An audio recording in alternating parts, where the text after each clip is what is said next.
आप सबको हैप्पी साबत और सुबह का सलाम। मैं आप सबका स्वागत करता हूं इस ऑनलाइन साबत सर्विस में और आशा करता हूं कि आप लोग आज के प्रोग्राम से आशीष पाएंगे।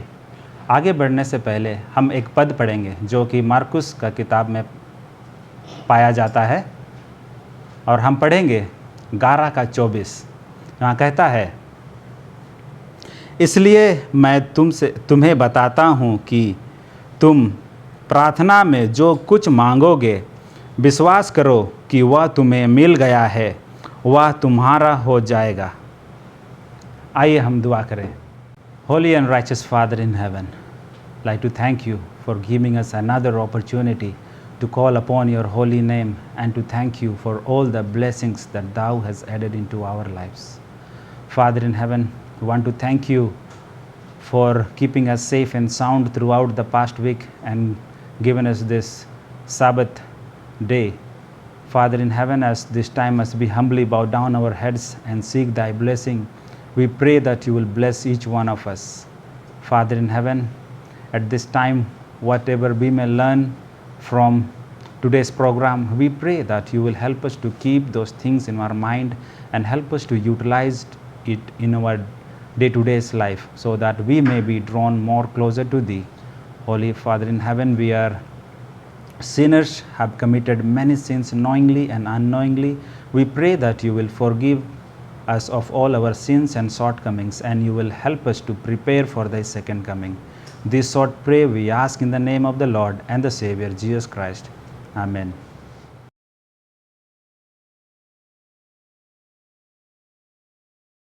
गुड मॉर्निंग और हैप्पी साबत आप सबको। हमारे पहले गीत के लिए स्तुति आराधना ऊपर जाती है, ये गीत गाएंगे।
हमारे अगले गीत के लिए हम तू प्यार का सागर है ये गीत गाएंगे।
अगले गीत के लिए हम घुमा घुमा के मारा ये गीत गाएंगे।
मैं बहुत उत्साहित हूँ। मैं इस विषय से प्यार करता हूँ। मैं जाऊँगा।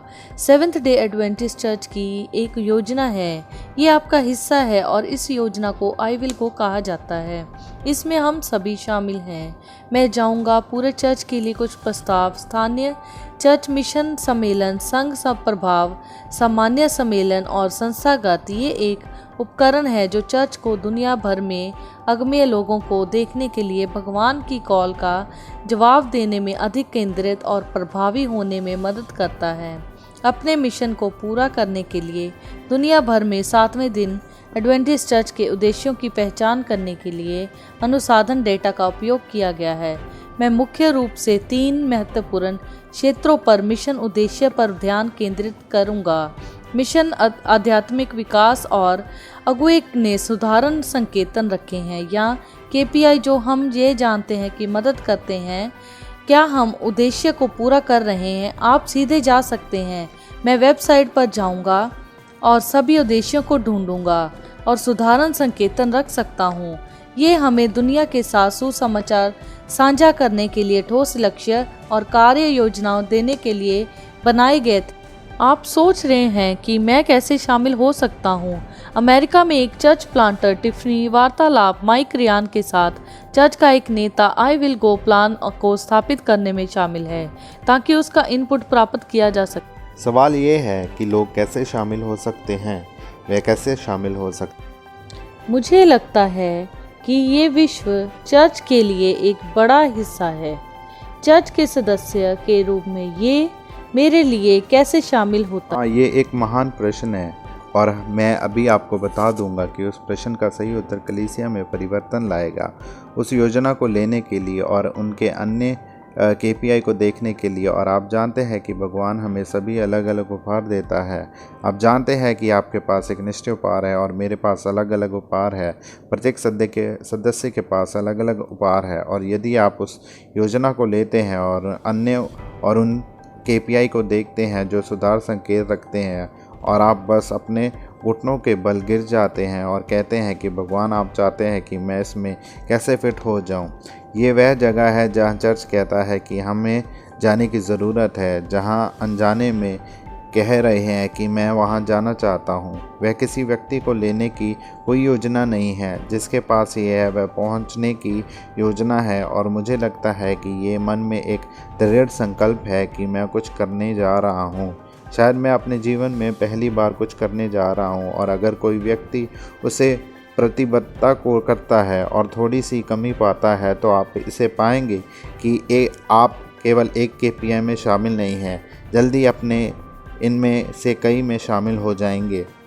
मुझे लगता है कि यह आश्चर्यजनक है कि चर्च का सिर्फ ये नहीं कह रहा कि परमेश्वर नहीं आएंगे, और हम जानते हैं कि क्या होता है।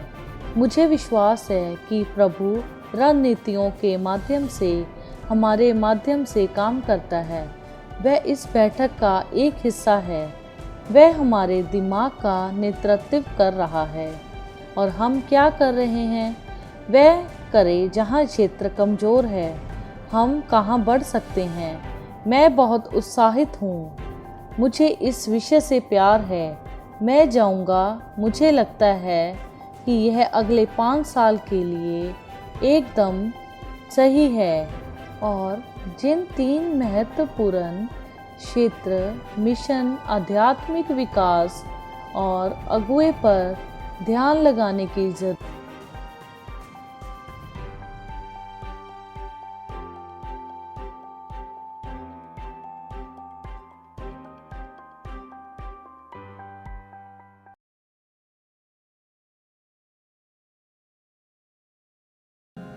दिल में बसा लिया है तुझको, रूह में समा लिया है तुझको। दिल में बसा लिया है तुझको,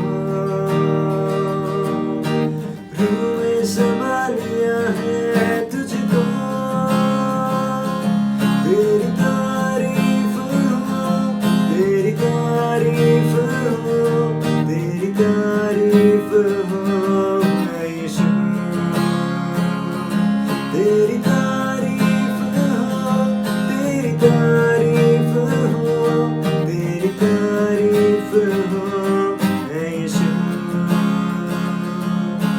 मेरे लिए तू मरा, मेरे लिए तू गड़ा, मेरे लिए तू मरा, मेरे लिए तू गड़ा। यीशु तू कैसा पिया, लहू से मोल लिया। मेरे लिए तू मरा, मेरे लिए तू गड़ा, मेरे लिए तू मरा, मेरे लिए तू गड़ा। यीशु तू कैसा पिया, लहू से मोल लिया। तेरी तारीफ हो, तेरी तारीफ हो, तेरी तारीफ हो यीशु। तेरी तारीफ हो, तेरी तारीफ हो, तेरी तारीफ हो यीशु। वंदना हो अब तेरी, आराधना हो अब तेरी, वंदना हो अब तेरी, आराधना हो अब तेरी। पूजा करूं मैं तेरी, आशा यही नासरी। वंदना हो अब तेरी, आराधना हो अब तेरी, वंदना हो अब तेरी, आराधना हो अब तेरी।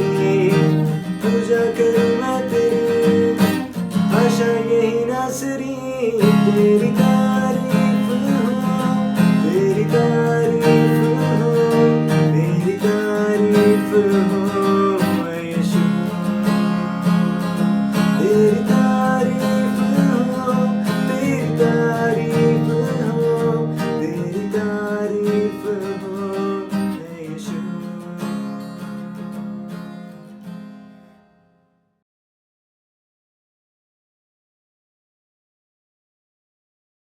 हमारे अजीज़ों प्रिय दर्शकों, आपका एक बार फिर से हम अपने शब्द स्कूल के पाठ के अध्ययन में स्वागत करते हैं, आपका अभिनंदन करते हैं। और हम परमेश्वर का भी बहुत ही दिल से शुक्रगुजार हैं कि उसने हमें कितना सुंदर अवसर दिया है कि हम सब मिलकर उसके वचनों में से सीख सकते हैं। उसने हमें अच्छे स्वास्थ्य में दिया है और हमें भला चंगा रखा है कि हम बैठकर साथ एकत्रित होकर और उस अध्ययन कर सकते हैं। जैसा कि आप जानते हैं कि हम अपने जो हमारा ये इस 2021 का तीसरा त्रैमास है और आज हम 5वें पाठ का अध्ययन करने जा रहे हैं। हमारे आज तीसरे अध्याय का जो शीर्षक है, हमारे सबद स्कूल के पाठ का शीर्षक है मसीह में विश्राम, और आज का जो हमारा शीर्षक है वो है मैं तुम्हें विश्राम दूंगा। ये हमारे आज का 5वें पाठ का अध्ययन का शीर्षक है। मैं इससे पहले कि हम अपने अध्ययन में को आरंभ करें, मैं चाहती हूँ कि मिस्टर पास्टर भारती हमारी दुआ में अगुवाई करें। आइए दुआ करें। ज़मीन और आसमान के बनाने वाले परवरदिगार, हमारे मालिक, हमारे सृष्टिकर्ता परमेश्वर, तेरे पास आते हैं और परमेश्वर जब हम आज तेरे वचन को सीखते हैं, खुदामंद तेरी पवित्र आत्मा हम में से हर एक की अगुवाई करे कि हम तेरे वचन को बेहतर तरीके से सीख सकें और परमेश्वर उसको स्वीकार कर सकें और अपने जीवन में इस्तेमाल कर सकें। खुदामंद तो हमारे तमाम दर्शकों के साथ हो और उनको आशीष दे, और परमेश्वर उनको भी तेरी तरफ से सद्बुद्धि परमेश्वर मिले, सामर्थ्य मिले कि वो भी तेरे वचन को सीख करके उसके ऊपर चलने वाले हो सकें, जिससे कि हम तमाम का जीवन एक दूसरे के लिए आशीष का जीवन बन सके और खुदामंद हम तुझ में आराम पा सकें। हम तमाम की अगुवाई कर मसीह यीशु के नाम में मांगते हैं, आमीन। इस अजीज़ों, इससे पहले कि हम अध्ययन में चलें, मैं अपने जो हमारे मेहमान हैं जो मैं आज पाठ का अध्ययन कराएंगे, पास्टर आर भारती और मिस्टर राजेश चंद, आप दोनों का मैं स्वागत करती हूं। और हमारी जो आज का याद वचन है वो मत्ती 11:28, जो कि हमारे इस सबत पाठ का शीर्षक भी है मसीह में विश्राम, और यही हमारे आज की जो है याद वचन है, जो सुनहरी आयत है और हम लोगों को सबको ये दिल से याद है। मत्ती 11 और उसके 28, ये इसमें इस तरह लिखा है, हे सब परिश्रम करने वालों और बोझ से दबे हुए लोग, मेरे पास आओ, मैं तुम्हें विश्राम दूंगा। प्रभु यीशु मसीह ने इन वचनों को कहा लोगों को जब वो लोगों के साथ थे, और जब हम इनकी पीछे की आयतों को भी पढ़ते हैं तो उनमें भी हम देखते कि ये जो रेफरेंस है, ये जो है प्रभु यीशु मसीह क्यों कहते हैं यहाँ पर। आज हम उसी को, सब बातों को विस्तार से सीखेंगे कि प्रभु यीशु मसीह ये सब बातें क्यों कह रहे हैं। और हम अगर देखें तो ये जो एक निमंत्रण है लोगों को बुलाने का कि मेरे पास आओ ये बोझ से दबे लोगों, ये कितना सुंदर और कितना खूबसूरत निमंत्रण है।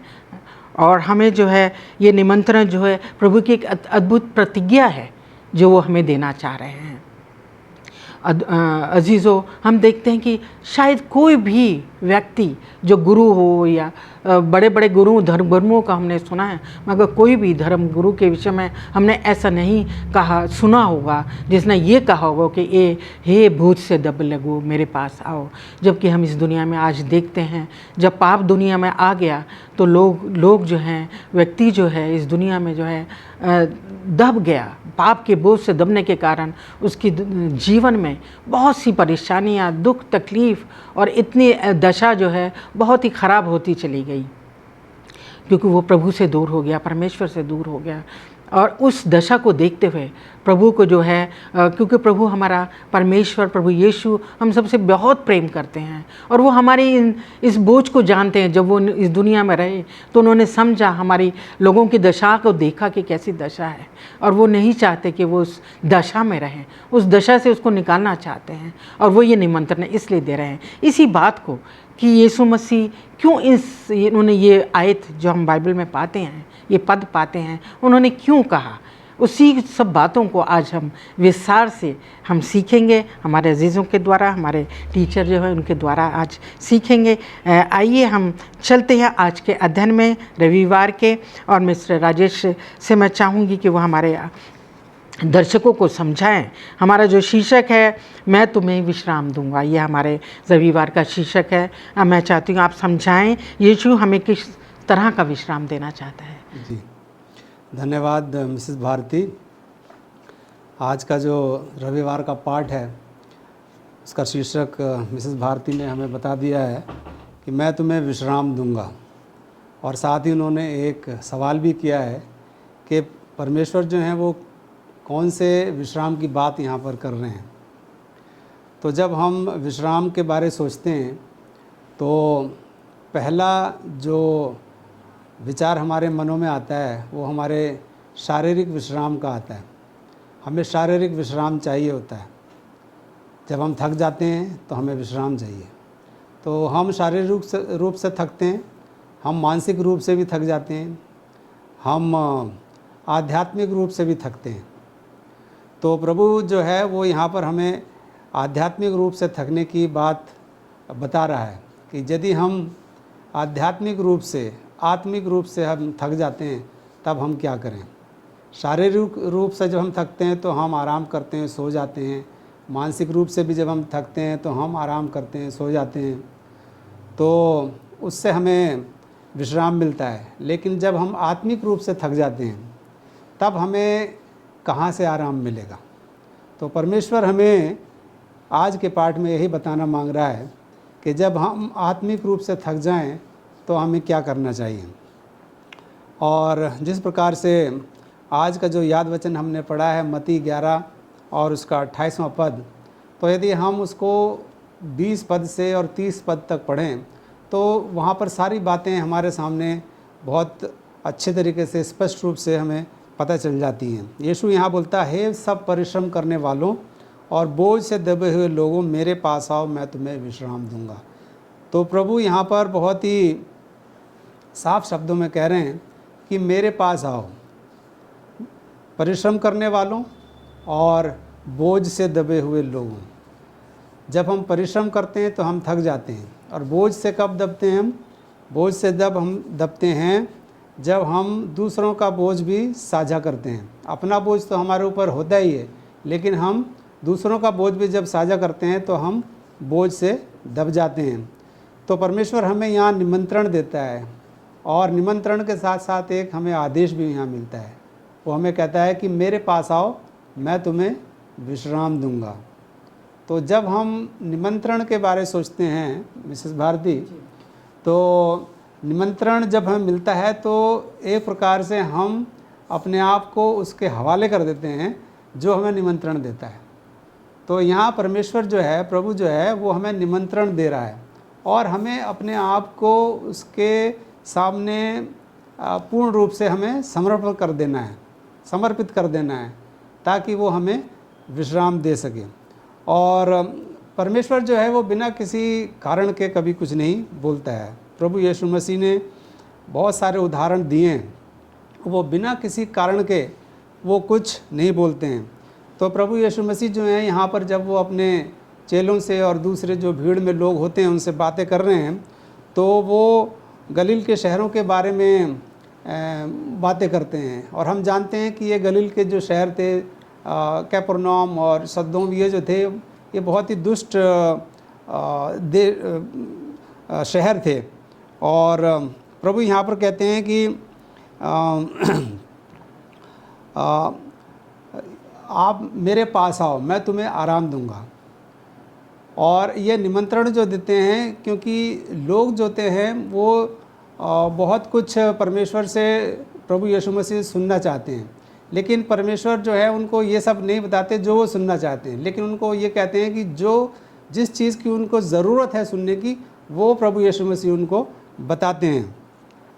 और इसी तरीके से प्रभु यीशु मसीह की जो लोकप्रियता है वो ज़्यादा नहीं बढ़ती है, क्योंकि लोग जो एक्सपेक्ट करते हैं वो परमेश्वर प्रभु यीशु मसीह ने नहीं बताते हैं, लेकिन जिस चीज़ की उन्हें ज़रूरत होती है वो उनको बताते हैं। तो हम यहाँ देखते हैं कि यीशु जो है वो बहुत लोगों से दोस्ती करते हैं, गलत लोगों के संपर्क में भी आते हैं। और इससे जो धार्मिक लोग होते हैं वो ये सोचते हैं कि इससे अपमान हो रहा है, ये अपमानजनक बात है कि प्रभु यीशु मसीह सब लोगों से मिलते जुलते हैं। तो प्रभु यीशु मसीह यहाँ कुछ कठोर शब्द भी कहते हैं और उनकी तुलना जो है वो सदोम शहर से करते हैं। लोग जो होते परेशान हो जाते हैं और यीशु फिर अपने विषय को बदल देते हैं और वो कहते हैं कि मैं तुम्हें विश्राम दूंगा। प्रभु यीशु मसीह इसलिए विश्राम हमें दे सकते हैं क्योंकि प्रभु ने सब कुछ यीशु मसीह को सौंपा है। यदि हम मत्ती 11 और 27 पढ़ें तो वहाँ पर इस प्रकार का उल्लेख किया गया है। यीशु कहता है कि मेरे पिता ने सब कुछ मुझे सौंपा है। जब पिता ने प्रभु यीशु मसीह को सब कुछ सौंपा है तो वो हमें सब कुछ देने की क्षमता रखता है, वो हर चीज़ देने में सक्षम है। तो इससे पहले कि हम भारी बोझ उठाएं, हमें ये जान लेना चाहिए कि हम जो है अकेले उस भारी बोझ को नहीं उठा सकते। और परमेश्वर जब हमें निमंत्रण देता है तो हमें अपने आप को परमेश्वर के सुपुर्द कर देना चाहिए, क्योंकि वो सब कुछ करने में सक्षम है, वो हमें विश्राम दे सकता है। जी, धन्यवाद देती हूँ मिस्टर राजेश चंद, आपने अच्छे से सिखाया। और कितना अच्छा प्रभु का जो निमंत्रण है वो जो लोगों के बीच में गए जो पापी गुनहगार थे, क्योंकि वो उनको भी अपने पास लाना चाहते थे, उनको भी वो निमंत्रण देना चाहते थे। तो वो किसी में भेदभाव रखना नहीं चाहते और वो सबको बचाना चाहते हैं। इसलिए जो है वो सभी को ही निमंत्रण सबके पास जाते हैं और सबको कहते हैं कि मेरे पास आओ। आइए हम जो है अपने सोमवार के अध्ययन में चलते हैं, जिसका शीर्षक है मेरा जुआ अपने ऊपर उठा लो और मुझसे सीखो। मैं पास्टर भारती से चाहूँगी कि वो हमें समझाएं, मेरा जुआ उठा लो और मुझसे सीखो, इसका क्या अर्थ है, विस्तार में से आप हमें समझाइए। मिसेज भारती, अभी जो चंद साहब ने बताया, राजेश चंद जी ने, कि परमेश्वर ने दुनिया के तमाम लोगों को निमंत्रण दिया है। जो आपने सवाल पूछा है उससे पहले मैं थोड़ा सा यहाँ बताना चाहता हूँ कि खुदावंद यीशु मसीह ने दुनिया के तमाम लोगों के लिए निमंत्रण दिया है। और निमंत्रण जो है कोई आज्ञा, कोई आदेश नहीं है। निमंत्रण जो है वो चुनना है। आप निमंत्रण को स्वीकार कर सकते हैं और निमंत्रण को अस्वीकार भी कर सकते हैं। परमेश्वर ने दुनिया के तमाम लोगों को ये निमंत्रण दिया है कि जो बोझ से दबे हुए लोग हैं, और जो यहाँ जो है लिखा है कि जो परिश्रम करने वाले हैं, मेहनत करने वाले हैं, बोझ से दबे हुए हैं, उनको परमेश्वर ने निमंत्रण दिया है। तो ये हर एक व्यक्ति, दुनिया के हर एक व्यक्ति के ऊपर निर्भर करता है कि वो अपने जीवन के बारे में सोचे कि मैं बोझ से दबा हुआ हूँ या नहीं दबा हूँ। और जब आदमी जो है ये सोचता है, सोचने के बाद जो है वो निमंत्रण को स्वीकार करता है कि हाँ, मैं तो बहुत परेशान हूँ, बहुत मुश्किल में हूँ, बहुत बोझ से दबा हुआ हूँ। तो अगर वो उससे निकलना चाहता है तो तभी जो है वो निमंत्रण को स्वीकार करेगा। उसके बाद जो आपने सवाल किया कि मेरा जुआ अपने ऊपर उठा लो और मुझसे सीखो, निमंत्रण स्वीकार करने के बाद ये परमेश्वर ने आज्ञा दी है। ये निमंत्रण नहीं है, ये आज्ञा है परमेश्वर की। जिन्होंने निमंत्रण को स्वीकार कर लिया है उनको जो है परमेश्वर कहता है कि अब तुम मेरा जुआ अपने ऊपर उठा लो और मुझसे सीखो। और इसमें जो है ख़ास दो बातें यहाँ पर बताई हैं इस सेंटेंस में, इस वाक्य में, कि परमेश्वर जो है वो यहाँ पर कहना चाहता है कि मेरी जो शिक्षाएं हैं, मेरा जो जुआ है, मेरी जो बातें हैं, मैंने जो तुम्हें सिखाई हैं, मेरा जो पवित्र वचन है, उसको जो है तुम सीखो। और सीखने के बाद, स्वीकार करने के बाद उसको तुम्हें सीखना है। तो यहाँ दो बातें हैं। निमंत्रण लेने के बाद, निमंत्रण स्वीकार करने के बाद आपको जो है परमेश्वर के वचन को स्वीकार करना है, और स्वीकार करने के बाद आपको उसको जो है सीखना है, परमेश्वर के वचन को। और ये दोनों बातें बताती हैं कि जब आप खुदावंद यीशु मसीह को स्वीकार करते हैं और उसकी बातों को सीखते हैं तो आप खुदावंद यीशु मसीह के चेले, उसके शागिर्द जो हैं आप बन जाते हैं। तो यहाँ जो है दिखाया है कि परमेश्वर का ये एक योजना है कि वो अपने वचन को दुनिया के तमाम लोगों के सामने उसने पेश किया है। जो कोई चाहे उसको स्वीकार करे और उसको सीखे और खुदा के साथ जो है अपने जीवन को जो है वो आगे बढ़ाए, और उसी शिक्षा को हमें जो है लेकर के आगे बढ़ना है। यहाँ लिखा है, जैसे चंद साहब ने बताया, कि पिता और पुत्र का जो है एक ही प्लान है दोनों का।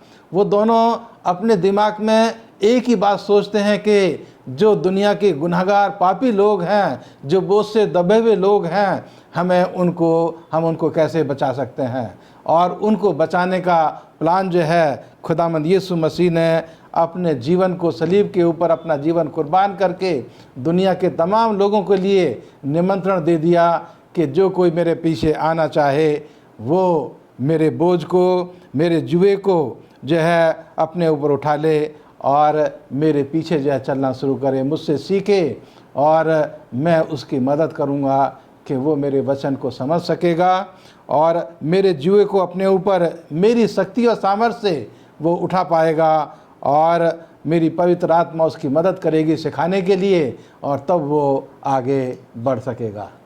धन्यवाद देती हूँ पास्टर भारती।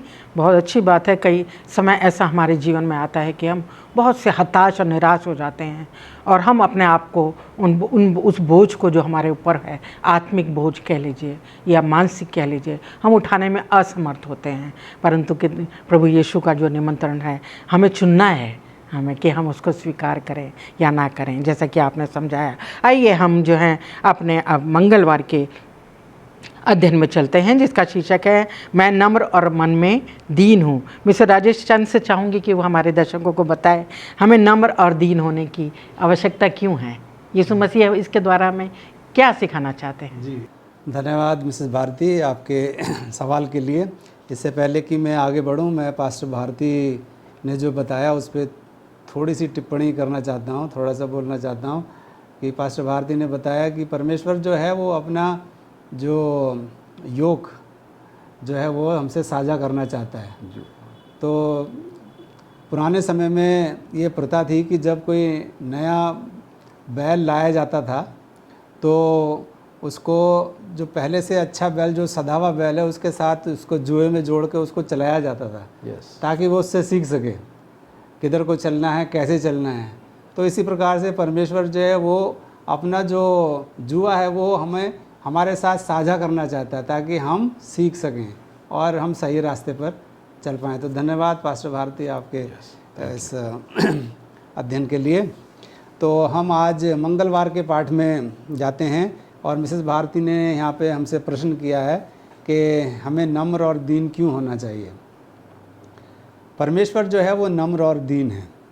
मत्ती 11 और हम उसकी 29वीं आयत में पद में ये पढ़ते हैं कि मैं नम्र और मन में दीन हूँ।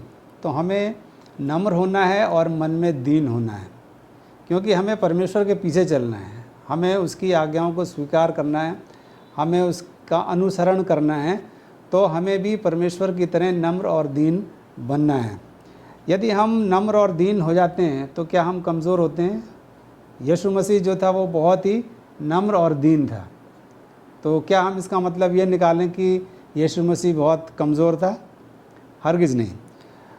यीशु मसीह बहुत ही साहसी व्यक्ति थे और साथ में वो मन में बहुत दीन भी थे। मन में दीन थे और साहसी भी थे और बहुत साहस के साथ वो लोगों के द्वारा उठाए गए जो प्रश्न थे उनका वो जवाब देते थे।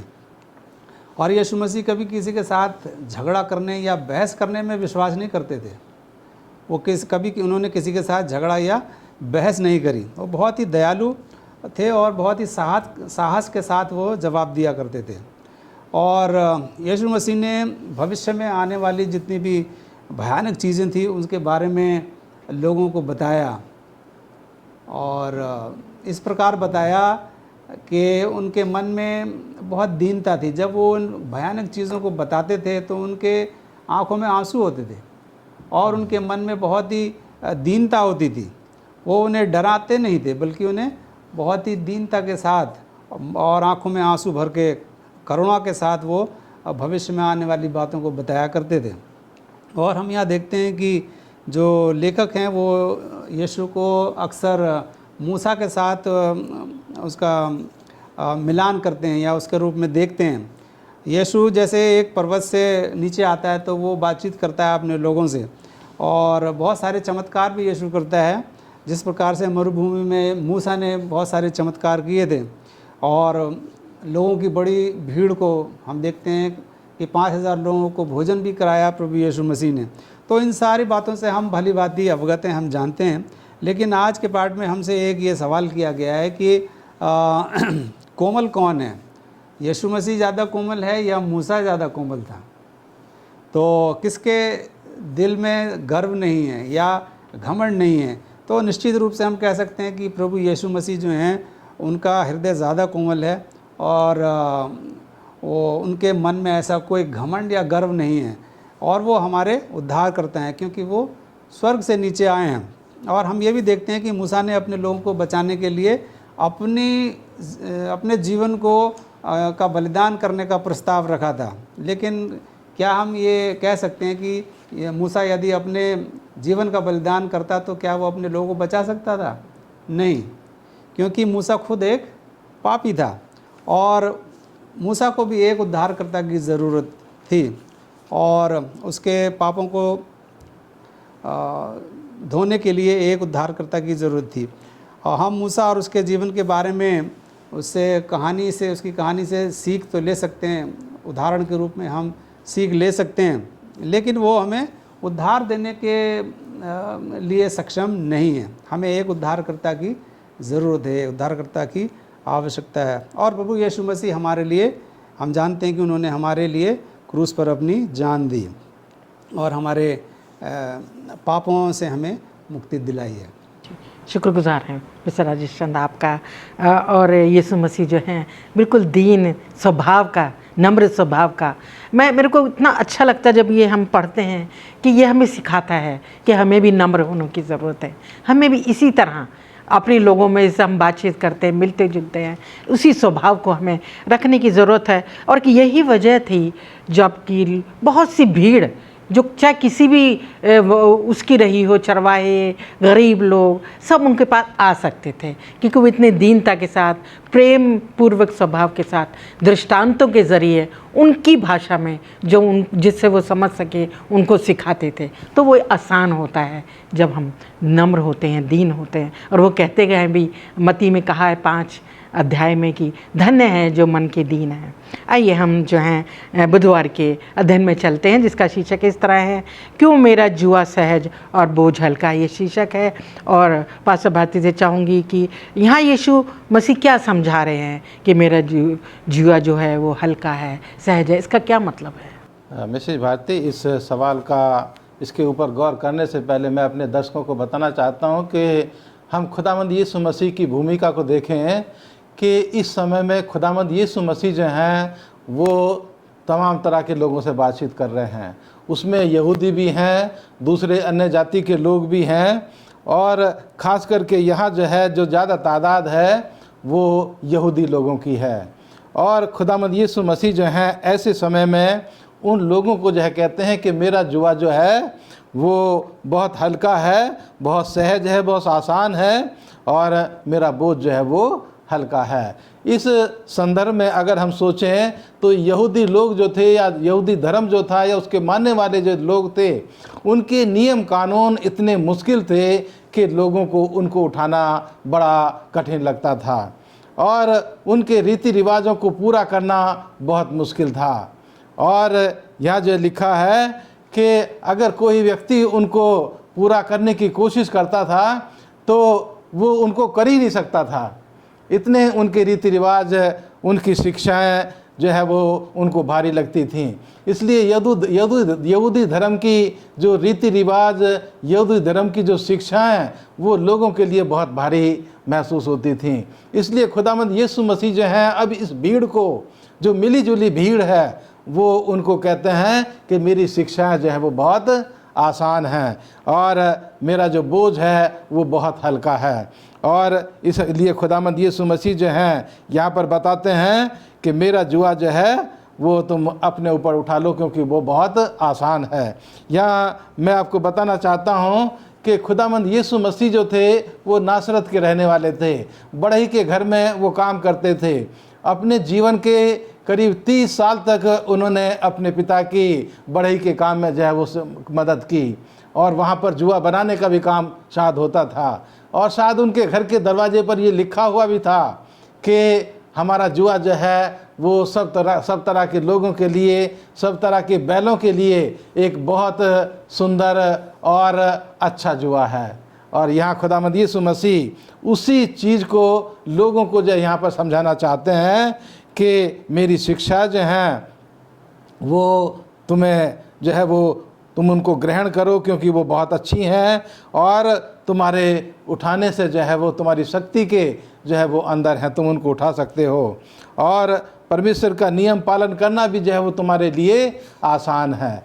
लेकिन हम जो है उसके जुए को, जो सहज है, जो आसान है और जो उसका बोझ हल्का है, उसको हम जो है उठाना चाहते हैं, तो हमें केवल एक ही काम करने की ज़रूरत है कि हमें खुदावंद यीशु मसीह के पास आना है। और खुदावंद यीशु मसीह जो है वो मेरी और आपकी इस जुए को, इस बोझ को जो है वो उठाने में मदद करने के लिए सदैव जो है तत्पर और तैयार हैं। और इसलिए खुदावंद यीशु मसीह जो है कहता है कि व्यवस्था के द्वारा जो है वो हम अपने कामों को जो है पूरा नहीं कर सकते। अगर हम व्यवस्था के द्वारा अपना जीवन जो है उसको नहीं बचा सकते, हमें उसके लिए खुदावंद यीशु मसीह की शिक्षाओं को स्वीकार करना है और उसकी मदद से, उसके ऊपर विश्वास करके हम जो है अपना जीवन जो है उसको बचा सकते हैं। इसलिए खुदावंद जो है वो मुझे और आपको यहाँ पर ये शिक्षा देता है कि तुम मेरे साथ आओ, मेरे साथ चलना आसान है और मैं तुम्हारी मदद करूँगा। शुक्रगुजार हूँ पास्टर भारती आपका। और सही है कि यीशु मसीह का जो मार्ग है, यीशु मसीह की जो आज्ञाएं हैं, यीशु मसीह की जो शिक्षाएं हैं, जो बहुत साधारण हैं, और जो यीशु मसीह चाहते, क्योंकि हम उसको अपनी मदद से नहीं कर सकते, पर यीशु मसीह जब हमारे साथ हैं, हमारी अगुवाई कर रहे हैं पवित्र आत्मा के ज़रिए हम सब की, तो हम जो हैं उस पर चल सकते हैं, क्योंकि वो भली हैं जो हमें एक सही मार्ग दर्शन करती हैं। प्रभु यीशु मसीह का जो रास्ता है उसकी तरफ वो हमें लेके चलती हैं। तो आइए हम जो है अब गुरुवार के अपने अध्ययन में चलते हैं, जिसका शीर्षक इस तरह है, मेरा बोझ हल्का है। और मैं मिस्टर राजेश से चाहती हूँ कि वो बताएं, यीशु कहता है कि मेरा बोझ हल्का है। यीशु यहाँ कौन से बोझ की बात कर रहे हैं? धन्यवाद मिसेस भारती। आज का बृहस्पतिवार का जो पाठ है, मिसेस भारती ने उसका शीर्षक भी बता दिया, मेरा बोझ हल्का है। और साथ ही उन्होंने सवाल भी कर दिया है कि कौन से बोझ की बात कर रहे हैं। तो यीशु जो यहाँ एक शब्द चित्र का प्रयोग करते हैं, मेरा बोझ हल्का है, ये शब्द चित्र है एक्चुअली। यीशु कहता है कि यीशु चाहता है कि हम उसकी शिक्षाओं को देखें और उन्हें स्वीकार करें। यीशु की जो शिक्षाएं हैं, क्या वो बहुत ही कठिन हैं ये समझने में, या जो उसकी आज्ञाएं हैं वो बहुत कठिन हैं जिसे हम उनका पालन नहीं कर सकते? क्या ऐसी बात है? यदि हम इसको गंभीरता से देखें तो परमेश्वर की जो आज्ञाएं हैं, जो उसकी शिक्षाएं बहुत ही सहज हैं, सरल हैं। और उन शिक्षाओं को ग्रहण करने के लिए, उन आज्ञाओं का पालन करने के लिए सिर्फ हमें एक चीज़ की ज़रूरत है, हमें अपने मन को दीन और कोमल बनाना है। यदि हम अपने मन को कोमल रखते हैं, कोमल बनाते हैं, परमेश्वर के सामने हम विनम्र होते हैं, तो परमेश्वर जो है वो हमारे बोझ को हल्का करता है। वो हमें ये सक्षम बनाता है ताकि हम उसकी आज्ञाओं का पालन कर सकें, उसकी शिक्षाओं को ग्रहण कर सकें। तो सर्वप्रथम बात यह है कि हमें परमेश्वर के सामने हमें अपने को समर्पित करना है और अपने मन को कोमल और दीन बनाना है, जिस प्रकार से प्रभु यीशु मसीह थे। तो पिछले पाठ में हमने ये देखा कि हम प्रभु यीशु मसीह की तुलना जो है वो मूसा के साथ करते हैं। और यदि हम मूसा के उदाहरण पर चलें तो हम निर्गमन की किताब उसका 18वां अध्याय और 13 से 22 तक हम वहाँ पर जब अध्ययन करते हैं, पढ़ते हैं, तो हम ये पाते हैं कि जिथरो जो मूसा का ससुर था, फादर इन लॉ था, वो उसको मिलने के लिए आता है। जब इज़राइल के मिस्र छोड़ने और लाल सागर पार करने के बाद वो मूसा से मिलने आता है और वो देखता है कि मूसा जो है वो लोगों की समस्याओं का निवारण करता है और उनके समस्याओं का हल निकालता है और न्याय करता है और बहुत ही थक जाता है, बहुत ही कड़ी मेहनत उसको करनी पड़ती है। तो ये सब चीज़ें जो है जिथरो वो देखता है और वो समझ सकता है कि मूसा जो है इतनी कड़ी मेहनत करता है और शारीरिक रूप से बहुत वो थक जाता है। तो वो उसके लिए उसको एक सुझाव देता है कि क्यों नहीं वो अपने लिए एक कुशल मददगार चुन ले, ताकि वो उसकी समस्याओं का जो छोटी मोटी समस्याएं उनका समाधान कर सके, और मूसा जो है वो दूसरी समस्याओं पर फोकस कर सके या उधर ध्यान अपना केंद्रित कर सके और उनका समाधान कर सके। तो मूसा जो है अपने ससुर की बात को सुनता है। तो हमें भी यही सबक सीखने की ज़रूरत है जो मूसा ने किया था। हमें लोगों के साथ हमारे काम और हमारे भारी बोझ को साझा करना चाहिए, और यीशु हमें बताता है कि जो उसका जो भार है वो अधिक नहीं है, उसका जुआ जो है वो उतना भारी नहीं है, जुआ बहुत हल्का है, और वो हमारी सारी परेशानियों को उठाने में वो सक्षम है। और पौलुस भी हमें पहली कुरिन्थियों उसके 12वां अध्याय और 12 से 26 में हमें यीशु के शरीर के बारे में लिखता है, और वहाँ पे भी ये शब्द चित्र हमें बताता है कि एक दूसरे की परेशानी को उठाने में या मदद करने में हमें क्यों सहयोग करना चाहिए। किसी भी चीज़ को उठाने के लिए या बोझ को उठाने के लिए हमें क्या सबसे पहले क्या ज़रूरत होती है, हमें अपने शरीर को स्वस्थ बनाना है। यदि हमारा शरीर स्वस्थ है तो हम भारी बोझ भी उठाने में सक्षम होते हैं। लेकिन हम जानते हैं कि पापी होने के नाते हम सब भारी बोझ उठाते हैं, हम पाप का बोझ भी अपने ऊपर उठाते हैं, और हम दूसरों का बोझ भी साझा करते हैं। लेकिन दूसरों का बोझ हम तभी साझा कर सकते हैं जब हमारा दिल कोमल हो। यदि हमारा दिल कोमल नहीं है, यदि हमारा मन जो है वो दीन नहीं है, तो हम दूसरों का बोझ उठाने में सक्षम नहीं हो सकते। तो प्रभु यीशु मसीह कहता है कि तुम मेरे पास आओ क्योंकि मेरा बोझ हल्का है। धन्यवाद देती हूँ मिस्टर राजेश चंद आपका। यीशु मसीह जो है वो बोझ हल्का करने की बात कह रहे हैं कि जो है हल्का है, मेरा बोझ हल्का है, और उन्होंने हमें सिखाया है कि हम आपस में मिलजुल कर जब हम प्रभु यीशु से सीखते हैं और उसको जो निमंत्रण को स्वीकार करते हैं तो हम भी हल्का महसूस करते हैं जब अपना बोझ उसके पास लाते हैं।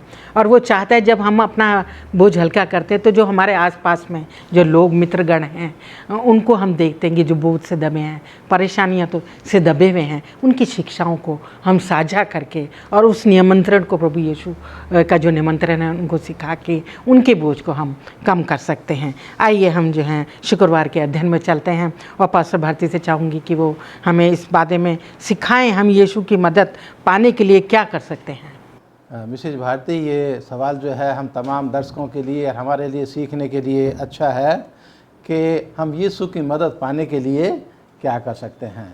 और यहाँ जो है जैसे हमने आज के परिचय में सीखा है कि खुदावंद यीशु मसीह दुनिया के तमाम लोगों को प्यार करता है, और इसीलिए उसने दुनिया की लोगों की हालत को देख करके उन्होंने लोगों को जो है निमंत्रण दिया है कि जो बोझ से दबे हुए हैं वो जो है मेरे पास आए, मैं उनको विश्राम दूंगा, आराम दूंगा। ये निमंत्रण खुदावंद यीशु मसीह जो है लोगों के जीवन को देख करके उनको जो है वो प्यार करते हैं, और उनको बचाने का इंतज़ाम जो है निमंत्रण वो लोगों को देते हैं। और उसके साथ ही वो कहते हैं कि तुम मेरे पास आओ क्योंकि मेरी जो शिक्षाएं हैं वो बहुत हल्की हैं, बहुत आसान हैं, तुम उनको अपने जीवन में आराम से मान सकते हो, और उसके लिए मैं तुम्हारी मदद करने के लिए तैयार हूँ।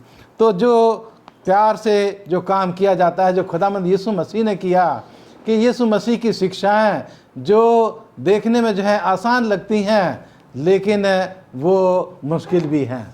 देखने में आसान लगती हैं, पढ़ने में आसान लगती हैं, लेकिन हम अगर कोई काम हमें प्यार के साथ कोई आदमी करने के लिए कहता है तो हम उसको, भले ही वो मुश्किल भी है, हम उस काम को करने के लिए जो है वो तैयार हो जाते हैं। और इसीलिए खुदावंद यीशु मसीह ने उस यीशु मसीह के प्रेम की खातिर हम जो है इन शिक्षाओं को अपने जीवन में स्वीकार कर सकते हैं, उससे सीख सकते हैं, और खुदावंद के प्यार में ही जो है हम लोग आगे बढ़ सकते हैं, और इन शिक्षाओं को लेकर के हम आगे बढ़ सकते हैं।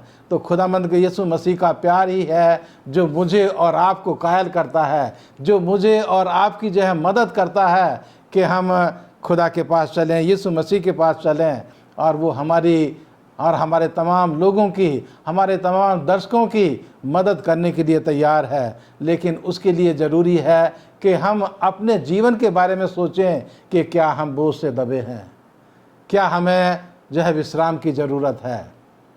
और जब हम ऐसा सोचते हैं तो हम खुदा के पास आते हैं, उसको स्वीकार करते हैं, और जब हम उसको स्वीकार करते हैं तो खुदा जो है वो हमारी मदद करता है अपनी शिक्षाओं को हमारे जीवन में जो है उनको पालन करवाने में, और वो हमारे रास्ते में अपने वचन की जो रोशनी है उसको वो बखेर देता है, उसको वो दिखा देता है।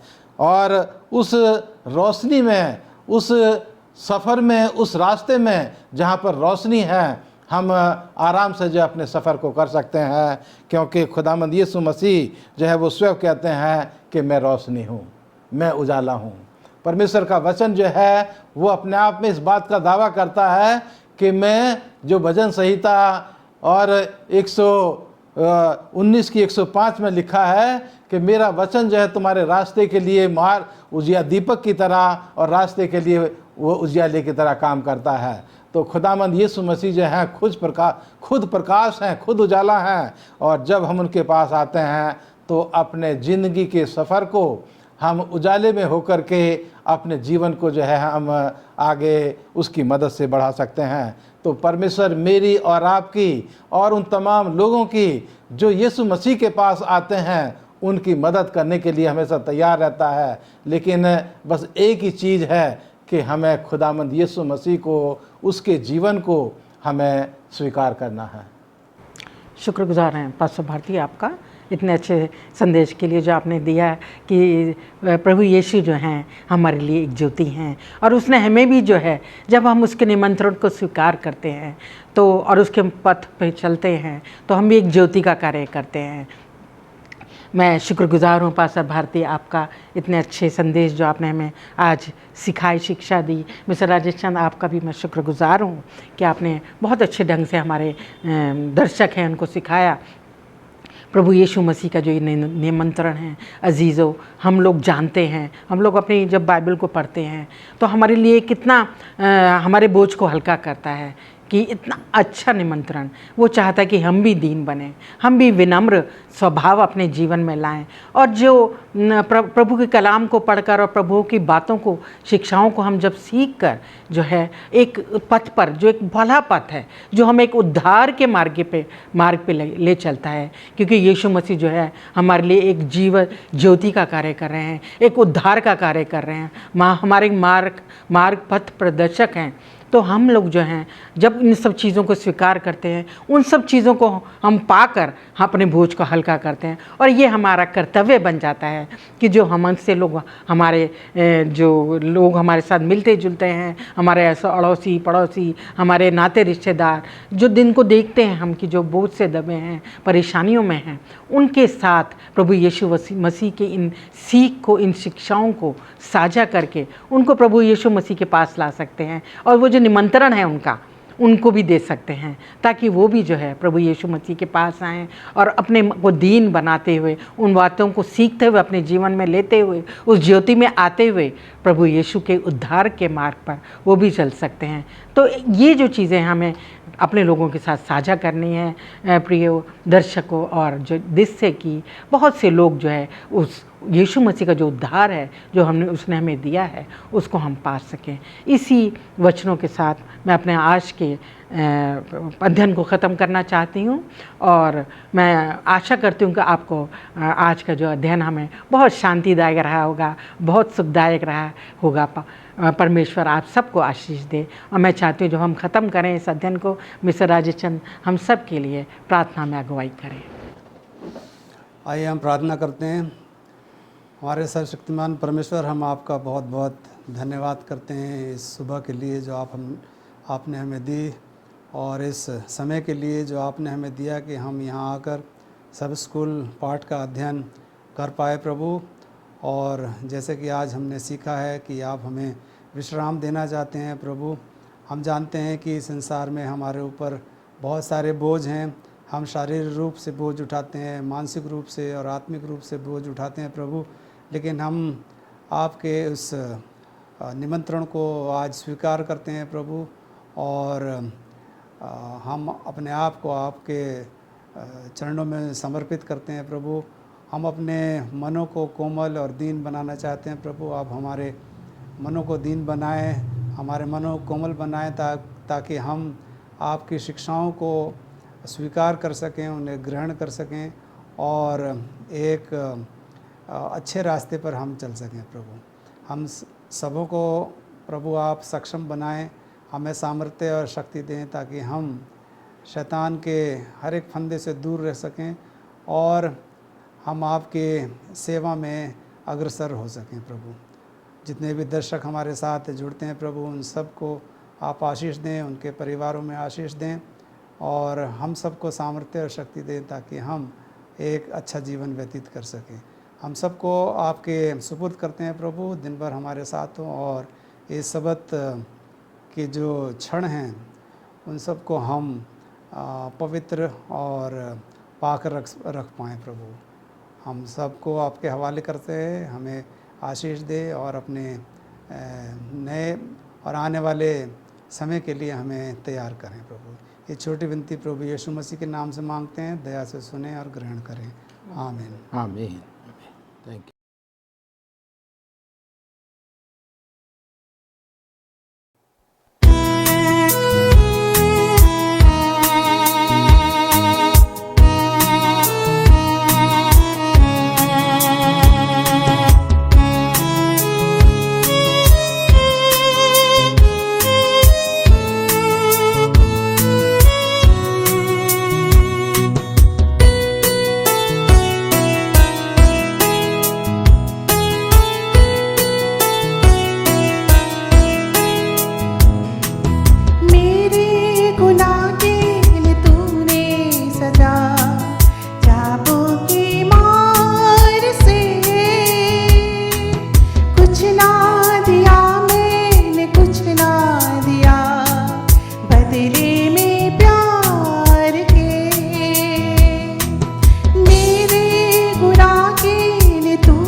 पापों की मार से।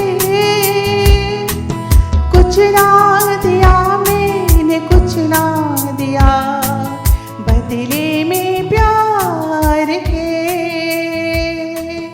बदले में प्यार के।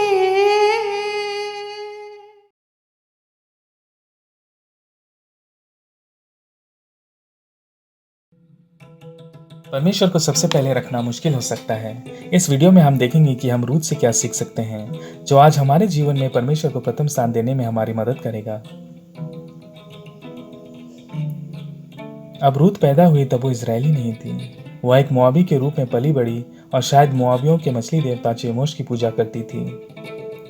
चेमोश को संहारक के नाम से भी जाना जाता था। दूसरा राजाओं 3 के 27 में हम देखते हैं कि मोआब का राजा अपने पुत्र और वारिस को चेमोश को लहू बलि के रूप में चढ़ाता है। अब यह संभव है कि रूथ यहोवा की उपासना करने आई हो उसके जीवन के ढलान पर जाने से बहुत पहले। उसकी सास नयोमी ने इस्राएलियों के प्रेम में परमेश्वर यहोवा के विषय में कहा, जिसने अपने लोगों को गुलामी से छुड़ाया और उन्हें एक दूसरे से प्यार और सम्मान करने के लिए बुलाया। घटनाओं के एक दुखित अंधेरे मोड़ में नयोमी ने 1 दशक के भीतर अपने पति और दोनों बेटों को खो दिया। उसकी बहू रूथ और ऑर्पा तबाह हो गई। स्थिति हताश थी। नयोमी ने इजराइल लौटने का फैसला किया और सुझाव दिया कि दोनों बहू घर वापस चली जाएं। अंत में ऑर्पा जाने को तैयार हो गई, लेकिन रूथ ने मना कर दिया। उसने अपने जीवन के सबसे काले घंटे में भी उसने अपनी परिस्थितियों के लिए परमेश्वर को दोष नहीं दिया। वजह उसने अपने जीवन में परमेश्वर को प्रथम स्थान दिया और नयोमी के साथ यहोवा की उपासना जारी रखने के लिए यात्रा करने पर जोर दिया। रूथ ने अपनी सास नयोमी से कहा, मुझसे यह विनती ना करना कि तुझे छोड़ दूं या अपने पास से फिर न जाऊं। जहां तू जाए वहां मैं जाऊंगी और जहां तू ठहरेगी मैं रहूंगी। तेरी प्रजा मेरी प्रजा होगी और तेरा परमेश्वर मेरा। अभी आपके लिए जीवन कठिन हो सकता है। परमेश्वर को पहले स्थान पर रखना इस बात की गारंटी नहीं है कि हमारा जीवन आसान होगा, लेकिन इसका मतलब यह है कि हम शांति और मुक्ति पाएंगे। रूथ को एक प्यार करने वाला पति मिल गया और वह परमेश्वर के लोगों में शामिल हो गई। यहाँ कुछ ऐसा है जो आप नहीं जानते होंगे। रूथ को स्वयं यीशु के प्रत्यक्ष पूर्वज बनने का सम्मान प्राप्त था, जो स्वयं दुनिया का उद्धार करता था। रूथ ने परमेश्वर को प्रथम स्थान दिया और उसका उदाहरण हमें वैसे ही करने के लिए विवश करता है। जैसे हम दशमांश और प्रतिज्ञा को लौटाते हैं, हमें परमेश्वर को पहले रखने के लिए चुनौती दी जाती है।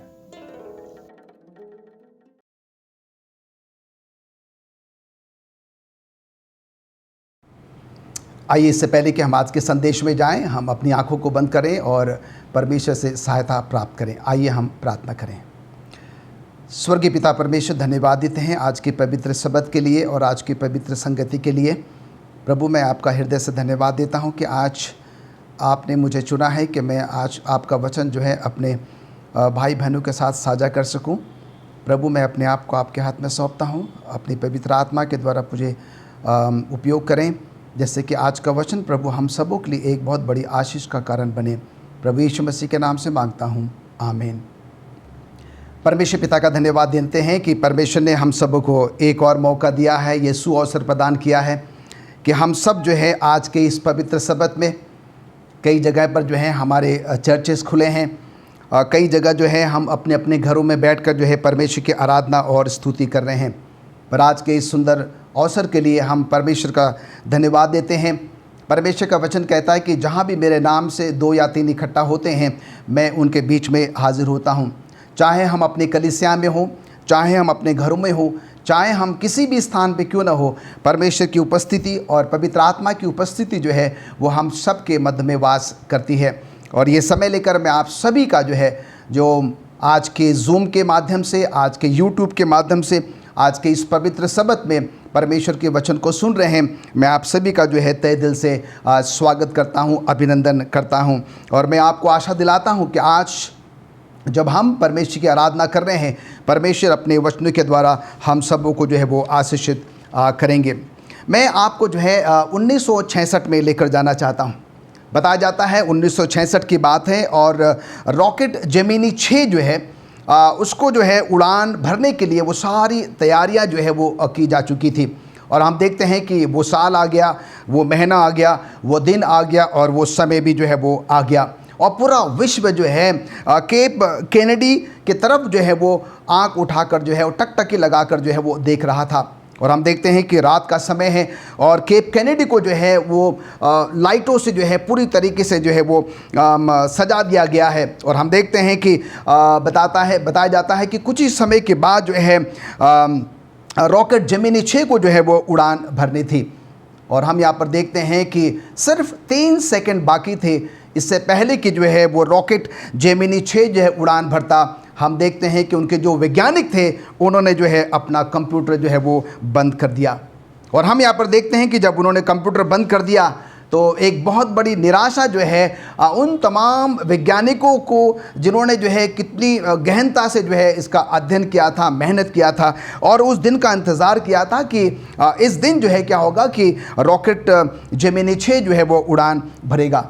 और हम यहाँ पर देखते हैं कि क्योंकि जो लोग उस कंप्यूटर पे बैठे हुए थे उनको पता था कि कुछ जो है इसमें गड़बड़ी है और अगर शायद वो उसको नज़रअंदाज कर देते, वो एक छोटी सी गलती को जो है वो नज़रअंदाज कर देते, तो हम यहाँ पर देखते हैं कि रॉकेट जेमिनी 6 जो है वो कुछ ही दूरी तक उड़ान भर पाता और फिर क्या होता कि कुछ ही क्षणों के बाद जो है वो टुकड़े टुकड़े हो जाता। और हम यहाँ पर देखते हैं कि कुछ ही समय के बाद इस बात का ऐलान हुआ कि रॉकेट जेमिनी 6 जो है वो क्यों उड़ान भर पाया। और हम देखते हैं कि उन वैज्ञानिकों ने जो है वो सारी बातें उनको बताई और अपने उस बातचीत के दौरान उन्होंने उनको बताया कि एक छोटा सा जो पुर्जा है, जो नट है, वो क्या हो गया था, वो ढीला हो गया था और उसकी वजह से जो है अगर हम कंप्यूटर को बंद नहीं करते, उस उड़ान को अगर हम नहीं रोकते, एक बहुत बड़ी दुर्घटना जो है वो हो सकती थी। भाइयों बहनों, हम देखते हैं कि एक छोटी सी घटना जो है, एक छोटा सा पुर्जा जो है उस रॉकेट जेमिनी 6 को जो है उड़ान भरने से जो है वो रोक देता है।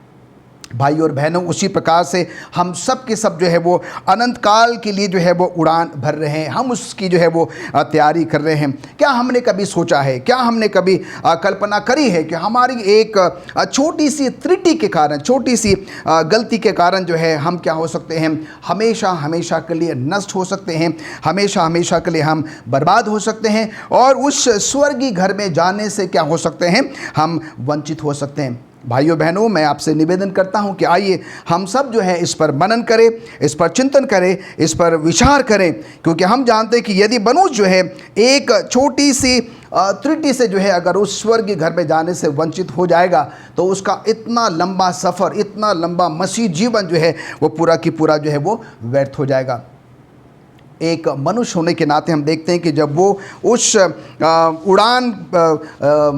रॉकेट जेमिनी 6 की उड़ान भरने के लिए इतने सावधान थे और उन्होंने क्या किया, उस उड़ान भरने से उसको जो है वो रोक दिया। तो आइए हम और आप जो है इस बात पर चिंतन करें, मनन करें, गौर करें, विचार करें कि हमारा और आपका परमेश्वर जो है वो कितना सतर्क और कितना जो है वो सावधान है।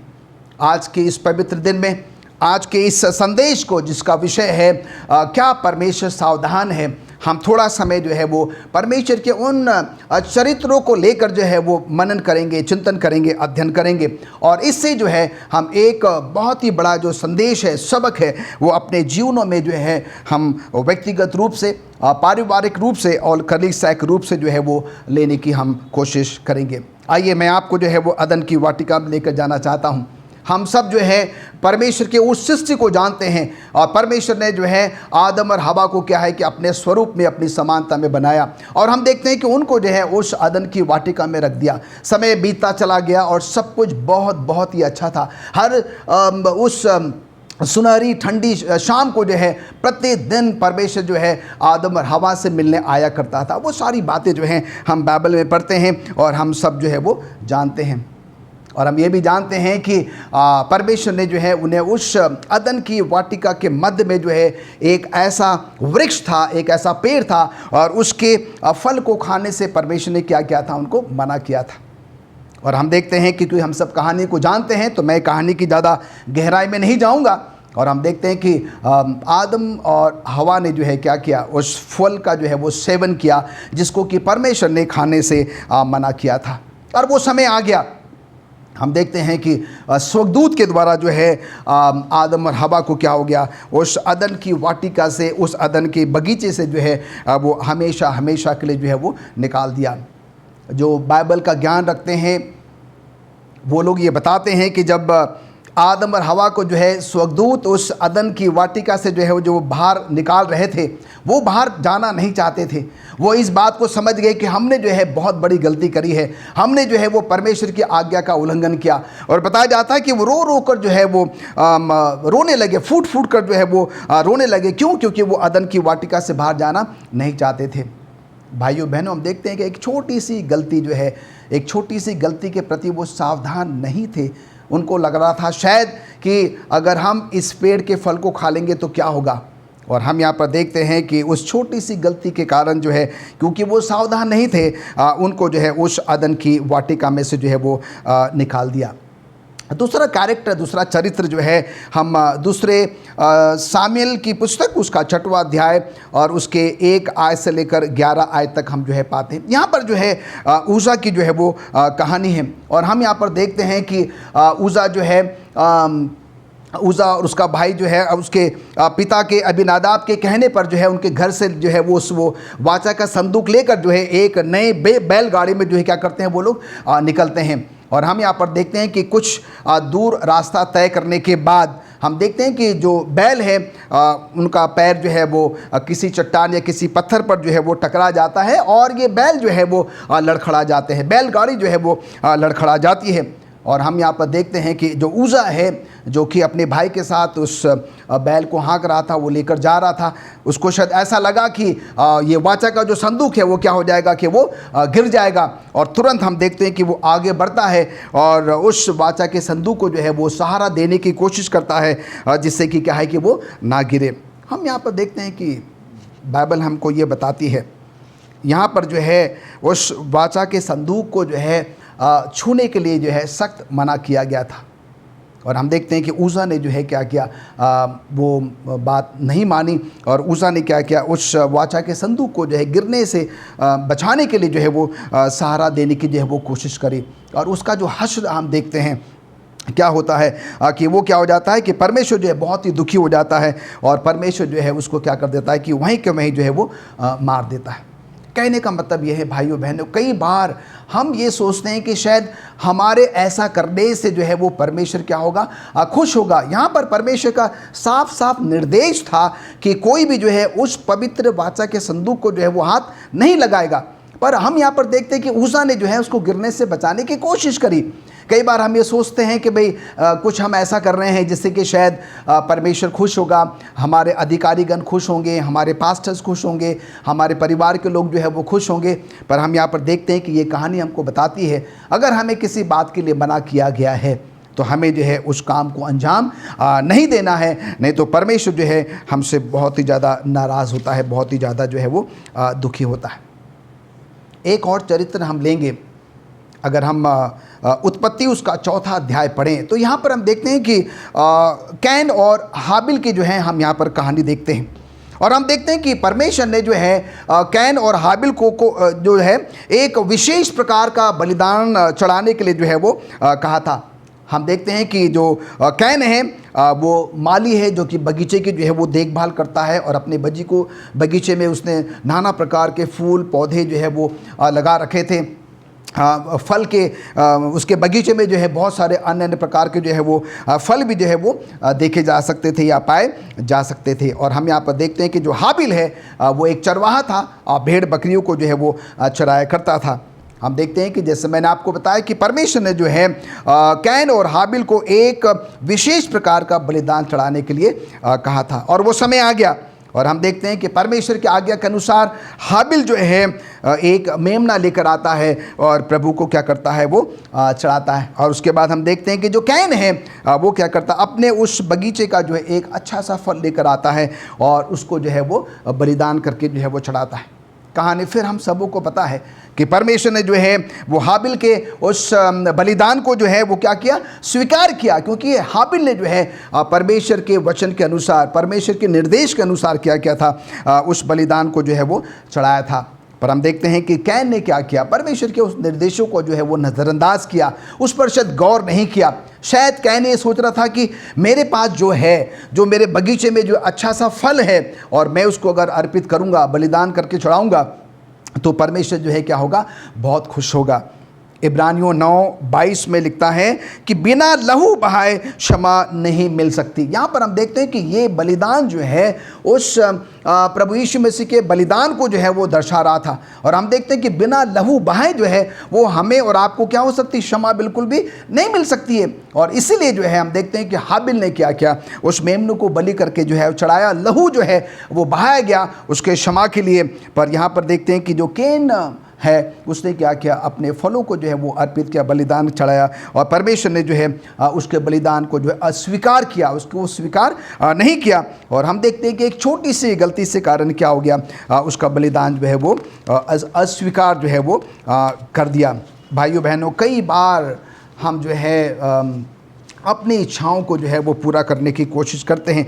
कई बार जो है हम परमेश्वर से ही कहते हैं कि प्रभु मैं ऐसा चाहता हूँ कि तू क्या कर, मेरे लिए कर। कई बार हम परमेश्वर को जो है, परमेश्वर के उन नियम कायदे कानून, उसकी व्यवस्था को बदलने तक के लिए हम क्या कर देते हैं, वो निवेदन करते हैं। कई बार हम परमेश्वर से जो है वो प्रार्थना भी करते हैं। पर हम देखते हैं कि एक छोटी सी गलती के कारण जो है वो कैन का बलिदान जो है वो स्वीकार नहीं किया गया। और उसके साथ ही साथ अगर हम एक और कहानी हम देखते हैं कि उत्पत्ति, उसका अगर हम 18वां अध्याय और 19वां अध्याय पढ़ेंगे, तो यहाँ पर हम सब जानते हैं कि यहाँ पर लूत की जो है वो कहानी है। और हम देखते हैं कि लूत का परिवार जो है वो सदोम और गमोरा में जो है वो रहता है। कहानी हम सबको पता है कि सदोम और गमोरा जो है जिस दुष्टता में जो है वो चला गया था, आप ऐसा कोई पाप नहीं गिन सकते हैं कि जो शायद उस सदोम और गमोरा में जो है वो नहीं हो रहा था। और हम देखते हैं कि परमेश्वर जो है इस शहर से जो है, सदोम शहर से, गमोरा शहर से जो है वो बहुत बहुत ज़्यादा दुखी था।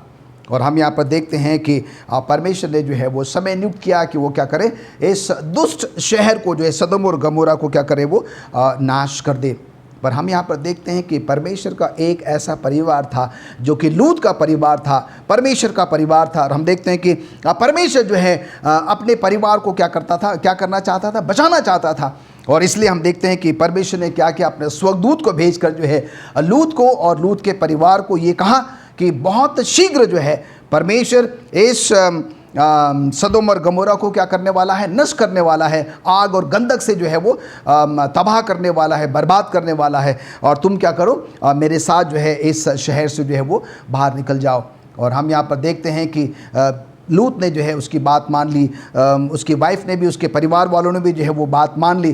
पर हम यहाँ पर देखते हैं कि कहानी बताती है, और हम सब ये जानते हैं कि इससे पहले कि जो है लूत की पत्नी, उनका परिवार जो है उस बड़े गेट से जो है वो बाहर आता है, हम देखते हैं कि लूत की जो पत्नी है, जिसके पास सब कुछ बहुत आयत से था, परमेश्वर के स्वर्गदूत के द्वारा मना करने के बाद भी जो है उनको सलाह दी गई थी, हिदायत दी गई कि तुम क्या करोगे, अब पीछे मुड़कर जो है वो नहीं देखोगे। और हम देखते हैं कि लूत ने जो है वो पीछे नहीं मुड़ा, और वो जो है परमेश्वर के स्वर्गदूत का कहना मानकर जो है वो आगे निकल गया। पर हम देखते हैं कि जो लूत की जो पत्नी है, क्योंकि उसका सब कुछ और पूरा ध्यान जो है उन तमाम सांसारिक चीज़ों पर था, उसका मोह जो है वो उसको उसके तरफ जो है वो आकर्षित कर गया। और हम यहाँ पर देखते हैं कि कहानी बताती है कि जैसे ही लूत की पत्नी क्या करती है, पीछे मुड़कर देखती है, और वो जो है क्या हो जाती है, नमक का खंबा जो है वो बन जाती है। भाइयों बहनों, पुनः जो है हम यहाँ पर देखते हैं कि एक छोटी सी गलती जो है, लूत की पत्नी जो है सिर्फ मुड़कर जो है अपने उन चीज़ों को देख रही है जो क्या है कि उस आग और गंधक में जो है वो हमेशा हमेशा के लिए जो है वो जल रही है। और उसका सिर्फ जो है एक छोटा सा मोड़ जो है, एक छोटी सी झलक जो है अपने उन चीज़ों को जलता हुआ देखने में क्या हो गया, परमेश्वर ने उसको जो है तुरंत की तुरंत जो है वो नमक का खंबा जो है वो बना दिया। परमेश्वर जो है अपने व्यवस्था, अपने नियम कायदे कानून के प्रति जो है बहुत ही सजग, बहुत ही सतर्क और बहुत ही सावधान है। परमेश्वर को सब कुछ बर्दाश्त हो सकता है, पर परमेश्वर को उसकी आज्ञा का उल्लंघन करना, उसकी आज्ञा को ना मानना जो है वो बिल्कुल भी क्या होगा, उसको पसंद जो है वो बिल्कुल भी नहीं है। और इसलिए भाइयों बहनों, हमारे पास ये जो बाइबल के जो संदेश हैं इसलिए साझा किए जाते हैं, इसलिए हमें बांटे जाते हैं, जिससे कि हम क्या करें, अपने जीवन में जो है इन छोटी छोटी घटनाओं के द्वारा क्या करें, हम सबक लें, और जिससे कि हम उन गलतियों को ना दोहराएं, जिससे कि जो है हम और आप भी क्या हो, हमेशा हमेशा के लिए जो है वो नष्ट जो है वो हो जाए। और इसलिए हम यहाँ पर देखते हैं कि मुझे और आपको बहुत ही सतर्क और बहुत ही सावधान होने की जो है वो ज़रूरत है। अगर हम जो है छोटी छोटी बातों को लेकर जो है सतर्क नहीं रहेंगे, सावधान नहीं रहेंगे, तो हमारा भी जो हश्र है, हमारे लिए भी जो उसका जो प्रतिफल होगा वो बहुत ही ज़्यादा जो है वो दुखदाई होगा। भाइयों बहनों, अभी तक हमने जो है वो आदम हवा का जो है उदाहरण देखा, हमने केन और हाबिल का भी उदाहरण देखा, और हमने जो है वो ऊजा का उदाहरण भी जो है वो देखा। उसके साथ ही साथ हमने जो है उन वैज्ञानिकों का जो उदाहरण भी मैंने आपके साथ जो है वो साझा किया है। और इन तीनों चारों घटनाओं में जो है हमने क्या देखा, सिर्फ एक छोटी सी गलती के कारण क्या हो गया, इनको उसका बहुत जो है वो नुकसान उठाना पड़ा। आइए एक और उदाहरण हम जो है बाइबल में से लेते हैं। अगर हम पहला राजा उसका 13वां अध्याय पढ़ें तो यहाँ पर हम देखते हैं कि बेतल का जो है एक बूढ़ा नबी है, और परमेश्वर ने उससे कहा कि उसको किसी एक ख़ास काम के लिए जो है वो भेजा। और हम यहाँ पर देखते हैं कि परमेश्वर ने उससे कहा था कि तू जो है ये ख़ास काम जो है वो करके आएगा, और जो मैं तुझसे आज्ञा दे रहा हूँ, और रास्ते में जो है तू किसी से नहीं मिलेगा, किसी के साथ नहीं बैठेगा, किसी के साथ किसी भी प्रकार का जो है वो खान पान या भोजन जो है वो नहीं करेगा।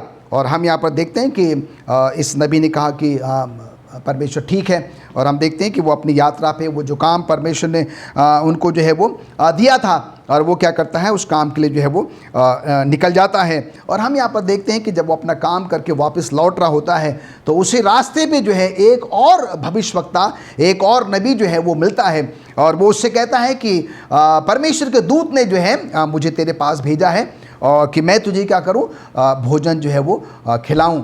और हम यहाँ पर देखते हैं कि ये बेतल का जो नबी है, इसको ये पता है कि परमेश्वर ने मुझे जो है रास्ते में किसी से मिलने से, किसी के साथ बैठने से, किसी के साथ भोजन करने से जो है वो क्या किया, साफ साफ जो है वो मना किया है। उसके बावजूद भी हम यहाँ पर देखते हैं कि वो जो है उस भविष्यवक्ता की बातों में आ जाता है, जो ये कहता है कि परमेश्वर ने अपने दूत को भेजकर मुझे ये आज्ञा दी है कि मैं क्या करूं, तुझको जो है वो भोजन जो है वो कराऊं। और हम यहाँ पर देखते हैं कि ये नबी जो है उस भविष्यवक्ता के साथ बैठता है, और वो जो है वो भोजन कर लेता है, और उसके बाद वो अपने अपने रास्ते जो है वो चले जाते हैं।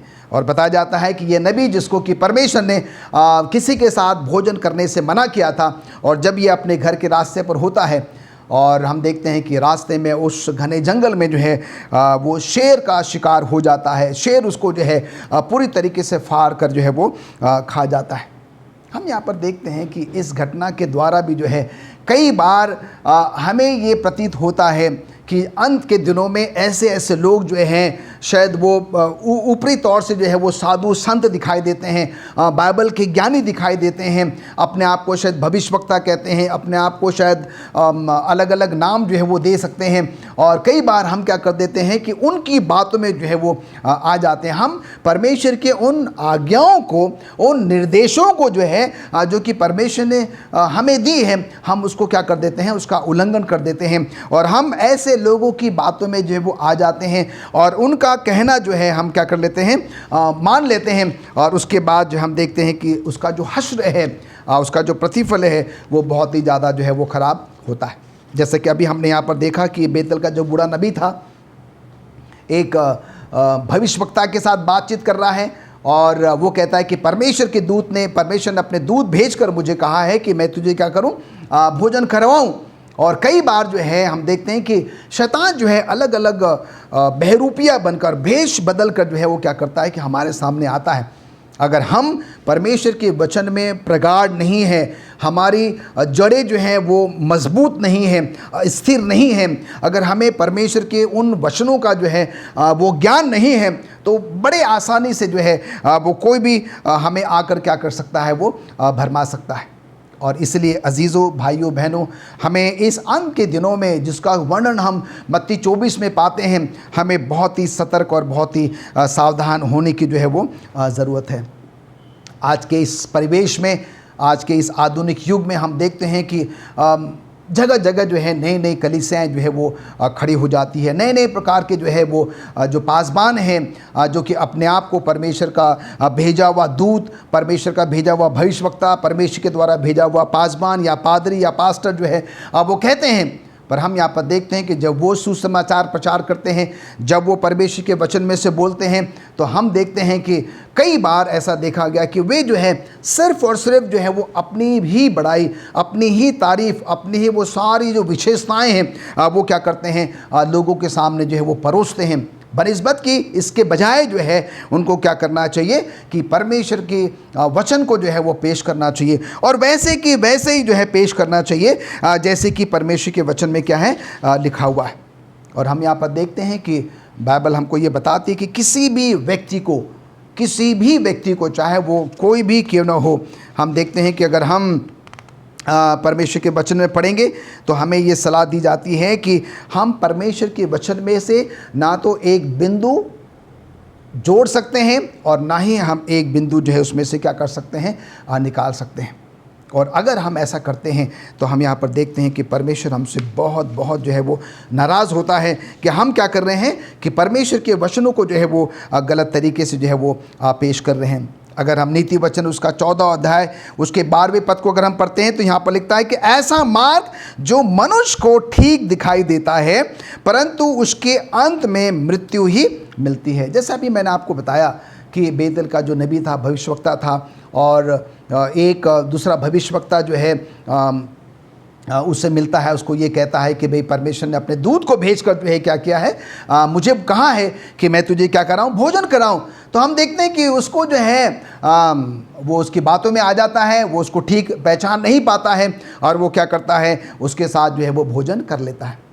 भाइयों और बहनों, अजीज़ों, इस अंत के दिनों में कई ऐसे लोग जो है वो हमारे और आपके पास आएंगे, हमें भरमाने की कोशिश करेंगे, हमें जो है वो तोड़ मरोड़ कर जो है बाइबल को पेश करने की कोशिश करेंगे, और हमें जो है बहुत ही सतर्क और बहुत ही सावधान होने की जो है वो क्या है वो सख्त ज़रूरत है। क्योंकि हम यहाँ पर देखते हैं कि राजा सुलेमान नीति वचन 14:12 में लिखता है कि ऐसा मार्ग जो कि मनुष्य को ठीक दिखाई देता है, परंतु उसके अंत में मृत्यु ही मिलती है। मुझे और आपको जो है सिर्फ और सिर्फ वो मार्ग को चुनना चाहिए जो कि सिर्फ और सिर्फ प्रभु परमेश्वर के द्वारा क्या है कि मुझे और आपको जो है वो दिखाया गया है, निर्देशित जो है वो किया गया है। और एक कहानी बताई जाती है, एक बहुत ही धनी व्यक्ति था और हम देखते हैं कि उसने अपनी बेटी का विवाह जो है एक बहुत ही धनी लड़के से जो है वो कर दिया, और हम देखते हैं कि वो अपने बेटी को जो कुछ वो दे सकता था वो तो उसने दिया,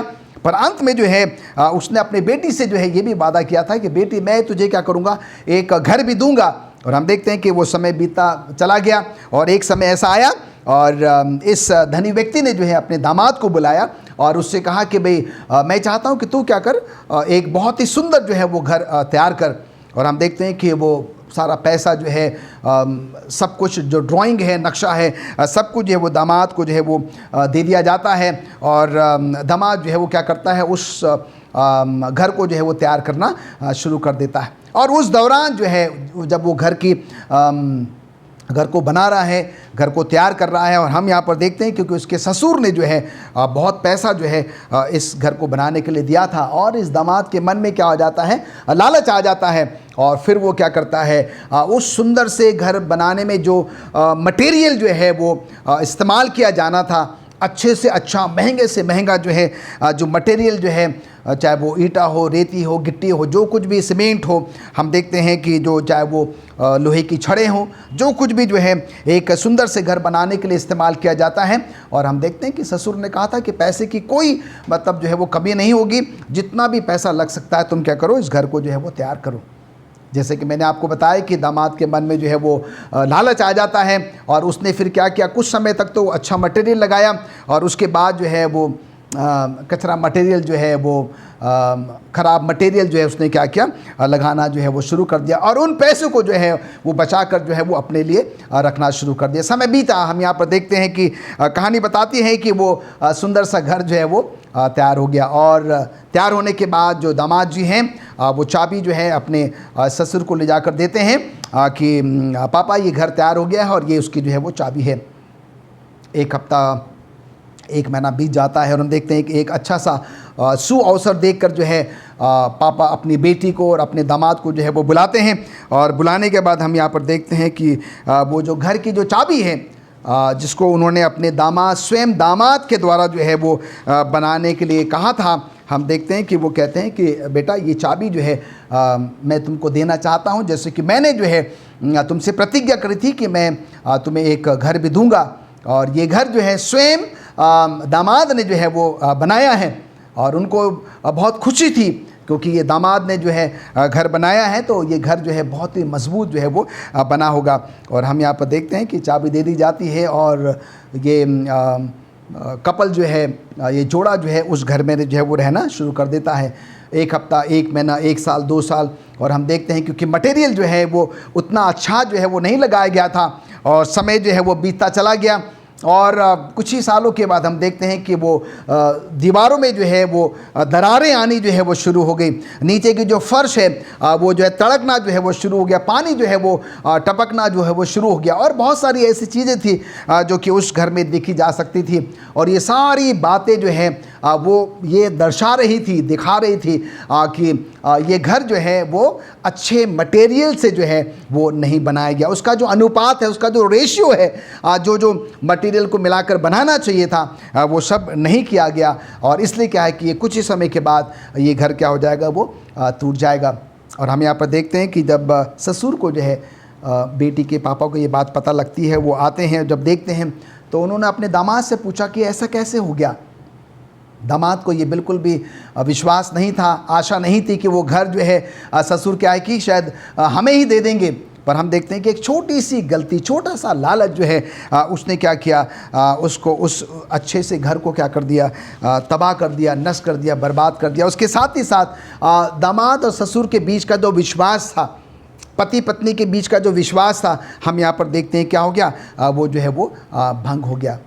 अजीज़ों, कई बार हम भी जो है ऐसे ही करते हैं। परमेश्वर जो है हमें एक उम्दा काम, एक अच्छा काम, एक पवित्र काम, एक पवित्र जिम्मेदारी जो है वो देता है, और कई बार हम क्या करते हैं कि कुछ समय तक तो जो है हम उस काम को बेहतर तरीके से अंजाम देते हैं, और उसके बाद धीरे धीरे करते करते क्या है कि हम जो है परमेश्वर को जो है बेवकूफ़ बनाने की कोशिश करते हैं, हम उसको मूर्ख बनाने की जो है वो कोशिश करते हैं। हमको ये लगता है कि शायद परमेश्वर तो जो है वो मुझे नहीं देख रहा है। जो समय परमेश्वर का है, हम उस समय को जो है वो क्या करते हैं, अपने लिए, अपने परिवार के लिए जो है वो बचा लेते हैं। जो संसाधन जो है परमेश्वर क्या करता है, अपने कामों के लिए जो है हमें देता है कि हम क्या करें, उन संसाधनों को, उन साधनों को जो है, उन चीज़ों को क्या करें, परमेश्वर के कार्य के लिए जो है वो इस्तेमाल करें, और हम क्या करते हैं, उसको जो है अपने लिए भी जो है वो इस्तेमाल करते हैं। तो हम देखते हैं कि हमारा परमेश्वर जो है ना तो ऊँघता है और ना ही सोता है। उसकी वो जो निगाहें हैं वो निरंतर जो है अपने बच्चों को निहारते रहती है। खुदा से, परमेश्वर से जो है वो कुछ भी छिपाया नहीं जा सकता। इसीलिए तो हम देखते हैं कि यशायाह नबी कहता है कि प्रभु मैं कहाँ जाऊँ, अपने आप को मैं तुझसे कहाँ छिपा सकता हूँ। अगर मैं समुद्र की तह में जाता हूँ तो तू मुझे वहाँ देख सकता है। अगर मैं आकाश के बादलों में अगर मैं छिप जाऊं तो तू मुझे वहाँ पर भी देख सकता है। मैं कहीं पर भी क्यों ना चले जाऊं, मैं तेरी नज़रों से जो है वो ओझल नहीं हो सकता, मैं छिप जो है वो नहीं सकता। और इसलिए अजीज़ों आइयो आएँ भाइयों बहनों, परमेश्वर के विश्वासियों, परमेश्वर का ये संदेश जो है मेरे और आपके पास आता है। और जब हम इन घटनाओं को सुनते हैं, जो चंद उदाहरण जो है बाइबल से मैंने आपके साथ बांटे हैं, हमने देखा कि एक छोटी छोटी गलतियों के कारण क्या हो गया, इनको जो है एक बहुत बड़ा प्रतिफल जो है, उसका हश्र जो है उनको क्या करना पड़ा, उठाना पड़ा। और आज ये समय है कि हम क्या करें, इस पर विचार करें, मंथन करें, चिंतन करें कि कहीं ऐसा ना हो कि हमारी छोटी सी गलती के कारण क्या हो कि हम उस स्वर्गीय घर से जो है वो हमेशा हमेशा के लिए क्या हो जाएं, वंचित हो जाएं। अजीज़ों, कई बार हमें जो है ये सब बड़ा ही असंभव लगता है। हमको ऐसा लगता है कि नहीं, हम ये सब कैसे कर सकते हैं, ये करना तो जो है वो बहुत ही मुश्किल है। परमेश्वर की आज्ञाओं का पालन करना जो है बहुत ही मुश्किल है, और परमेश्वर का जो दहे की चंदा देना है और ऐसी बहुत सारी बातें हैं, ये सब कुछ करना क्या है कि वो बहुत ही मुश्किल है। मैं आपकी बातों से, आपके विचारों से सहमत हूँ कि सचमुच में जो है ये असंभव है और हमें असंभव प्रतीत होता है। पर हम यहाँ पर देखते हैं कि प्रभु यीशु मसीह जो है हम सब का एक अच्छा उदाहरण है, एक अच्छा नमूना है। हमें सिर्फ और सिर्फ जो है प्रभु यीशु मसीह को जो है अपना एक नमूना, एक अपना अच्छा उदाहरण क्या करना है, लेना है। उसको हमें अपने हृदयों में जो है वो आमंत्रित जो है वो करना है। और जब हम प्रभु यीशु मसीह को अपने हृदय में क्या करेंगे, दिलों में जो है उसको हम जगह देंगे, तो वो क्या करेगा, हमारे हृदय में जो है वो आएगा, हमारे हृदय में क्या करेगा, वो वास करेगा। और एक बार अगर परमेश्वर का बेटा यीशु मसीह जो है हमारे हृदय में आएगा, तो हमारे विचार प्रभु के विचार होंगे, हमारे शब्द प्रभु के शब्द होंगे, हमारी सोच प्रभु की सोच होगी, हमारा सब कुछ जो है वो प्रभु परमेश्वर के समान ही होगा। और फिर क्या होगा, हम एक खुशी और एक शांति से जीवन यापन करेंगे। हम कोई ऐसी छोटी सी गलती भी नहीं करेंगे जिसके कारण जो है हम उस स्वर्गीय घर में जाने से क्या हो जाएंगे, वंचित हो जाएंगे। तो आइए परमेश्वर हम सबों को आशीष और बरकत दे। आइए, आज का दिन है, पवित्र सब्त है, हम परमेश्वर के बेटे यीशु मसीह को क्या करें, अपने हृदय में, अपने दिलों में जो है वो हम आमंत्रित करें। आइए, मैं आपके लिए जो है वो प्रार्थना करना चाहता हूं, और प्रार्थना के साथ हम जो है वो आशीष की प्रार्थना करेंगे। उसके बाद आज के संदेश को हम यहीं पर जो है वो अंत करेंगे। आइए हम प्रार्थना करें। आसमान और ज़मीन को बनाने वाले स्वर्गीय पिता परमेश्वर, एक बार फिर बड़ी ही संजीदगी के साथ हम आपकी उपस्थिति में आते हैं।